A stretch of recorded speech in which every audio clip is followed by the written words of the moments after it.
انتہائی ادب سے عرض گزار ہوں صدر منہاج القرآن انٹرنیشنل اور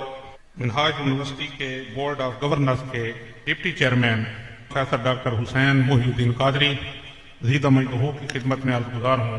کہ آپ تشریف لائیں اور اپنے کلمات سے نوازیں۔ نعرہ تکبیر، نعرہ رسالت، نعرہ حیدری، آستانہ عالیہ گورنر شریف۔ قرآن مجید میں یہ مقام کہ جہاں پر اللہ رب العزت نے پھر ارشاد فرمایا کہ وہ لوگ، وہ ذریتیں، وہ اولادیں جنہوں نے ایمان میں اپنے آبا کی پیروی کی، وہ آیت مبارکہ جو میں نے آغاز میں تلاوت کی، اور ان کی اتباع کی، اللہ رب العزت ان کو اپنے نیک اور صالح آبا کے ساتھ ان کے درجات میں جمع فرما دے گا، اور ان کے نیک اور صالح آبا کے اعمال کے اجر میں بھی کچھ کمی نہ کرے گا۔ تو حضرین گرامی، یہ اہل ایمان اور ان تمام بزرگان دین کے ان اولادوں کے لیے خوشخبری اور نعمت اللہ کی ہے کہ جو اپنے نیک اور صالح آبا کے ایمان میں ان کی پیروی کرتی ہیں، عقیدے میں ان کی پیروی کرتی ہیں، اور پھر اتباع میں عمر بھر ان کے رستے پر گامزن رہ کر اللہ کے دین کی خدمت کرتی ہیں، اور پھر ان کے رنگ و ڈھنگ کو اپنا کر عمر بھر اخلاص کے ساتھ اللہ کے دین کی خدمت میں مصروف رہتی ہیں۔ اللہ رب العزت نے ان کے لیے یہ قانون عطا فرما دیا۔ یوں تو قانون ہے کہ عمل سے بنتی ہے زندگی، جنت بھی اور جہنم بھی، یہ حق ہے، لیکن پھر وہ نیک اور صالحہ کی اولادیں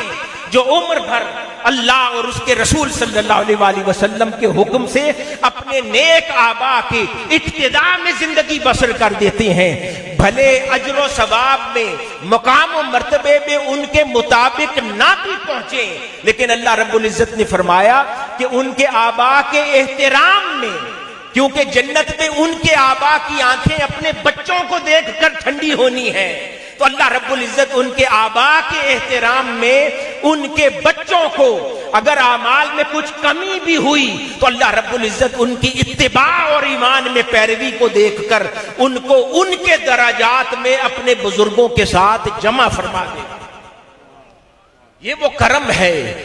اور حاضرین گرامی، پھر اسی ذریت کے اندر صرف اس ذریت کا اطلاق اولاد پر ہی نہیں ہے، ہر وہ متوسلین میں سے شخص، ہر وہ شخص جو بزرگان دین کے تعلق رکھتا ہے، محبت رکھتا ہے، وہ بھی ذریت میں شامل ہے، کیونکہ بزرگوں کی نگاہیں صرف اپنی اولاد کو دیکھ کر ٹھنڈی نہیں ہوتی، پھر وہ لوگ جو عمر بھر ان سے عقیدت مندی میں وابستہ رہتے ہیں، ان سے علم کی دوستی میں جڑے رہتے ہیں، جس طرح جنتوں میں وہ اپنے مشائخ کو دیکھ کر ان کی آنکھیں ٹھنڈی ہوں گی، اس طرح جب وہ اپنے مریدین کی عظمتوں کو اور اللہ رب العزت کے انعامات کو ان پر برستا دیکھیں گے تو ان کی آنکھیں مشائخ کی اپنے مریدوں کو دیکھ کر ٹھنڈی ہوں گی۔ تو یوں آنکھوں کا ٹھنڈا ہونا اولاد کو دیکھ کر، اور آنکھوں کو ٹھنڈا ہونا اپنے مریدین اور تلامذہ کو دیکھ کر، یہ بھی جنت کی نعمتوں میں سے ہے، اور یہ نعمتیں اللہ پاک اپنے صالحین اور اولیاء پر